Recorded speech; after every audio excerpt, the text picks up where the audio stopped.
What's up, fam? As you may recall from last week, we had a tragic GoPro accident. This week we've attempted to rectify it by creating this awesome GoPro mount. It looks like a wounded soldier. Like he's so vulnerable and sweet. Look at him, all bandaged up. A little bandage over his forehead like that. Let's hope this works.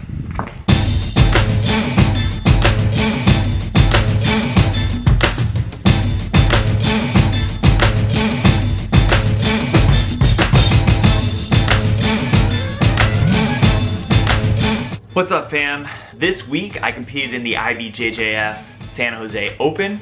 Super motivated in this tournament after my performance at Worlds, where I basically lost my first match. I was feeling very strong, super positive. I thought instead of kind of telling you the story, I would just let us watch the match together and kind of give you some color commentary on what was going on and what I was thinking as I was competing in the match. So without further ado, let's see what happened in my match, and yeah, we can go from there.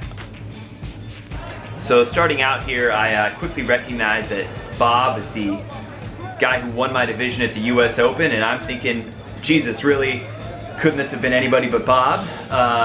We're having a little bit of grip fighting here, and I'm thinking he's gonna run through me like a bull in Pamplona. I mean, he is a big 180, but instead he pulls guard, does fakes a standing guillotine, definitely throws me off, and then I start to go for an X pass here. I break his grips, and right there, Bob sweeps me. I felt it coming. It was fierce, that sweep. I definitely could not do much about it.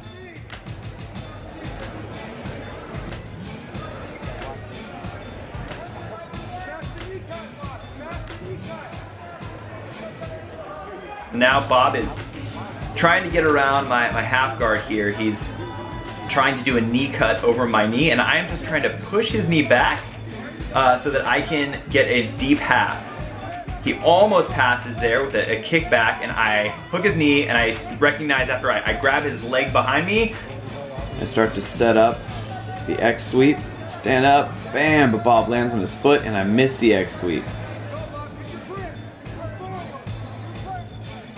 I'm thinking my hair is still looking really good. You know, I put a lot of effort into it at the beginning of this match, and I'm thinking it paid off. It was a good purchase of pomade. My buddy Willie, who's coaching me, oh, there's that snap down. About as committed to that snap down as Donald Trump is to his position on abortion.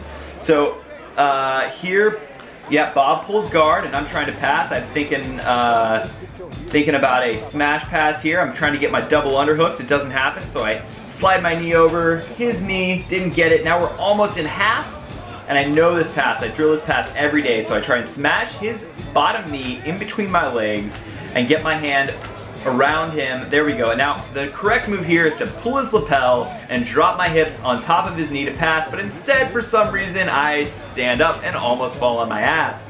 I stand back up.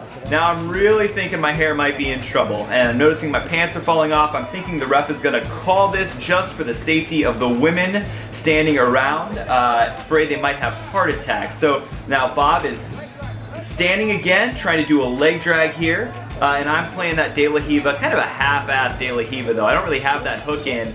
I'm just trying to, because Bob's got really good control of my right leg there. Pulling him down, breaking his posture, but he is, I mean, he's a solo blue belt, right? So I'm expecting him to have some really intense pressure from the top, and he does, he definitely does. He's a big dude.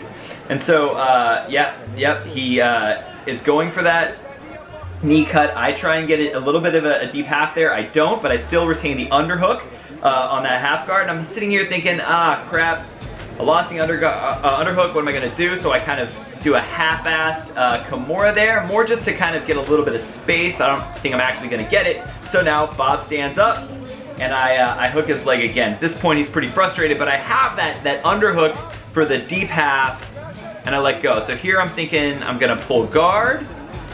Doesn't quite happen. I almost break his posture. There, I dive again for that hook. Still really committed to that strategy. I know that sweep is not going to happen again. He let me get it once, and I actually didn't even execute it, so I really should have given it up. But here we go. Bob is going over to a knee cut, and yeah, I'm mostly thinking here, you know, I gotta get some points. So there we go. Now I'm back in that deep half position.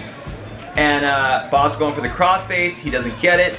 I pull him down to break his posture. I'm feeling good about this. Almost get an arm wrap. So I'm gonna go to the arm bar on the left side. Doesn't happen. He lets go. Bob stands up. And I'm still hooking that leg. He goes for the knee sweep. And then right about here,